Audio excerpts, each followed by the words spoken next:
10K, pwede nyo itong gawin, 30 minutes. So, kahit hindi na kayo lumabas, wala kayong time mag-gym, bahay nga po, is pwedeng-pwede nga po kayong mag-biking. Kagandahan nga po sa bike na to, nahihigpitan po ito. Kung gusto mo siyang higpitan, ayan, ihigpit, ay, sobrang higpit guys.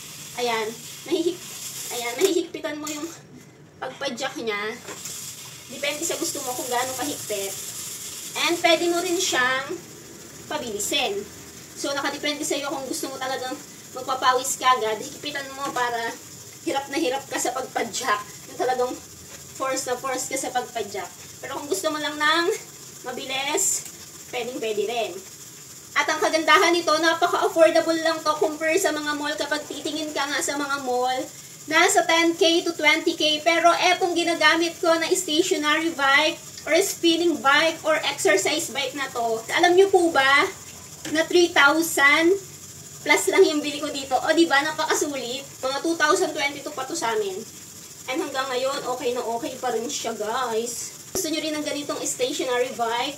Ilalagay ko po ang link dito sa aking yellow basket. Yun lang po. Thank you for watching. Bye!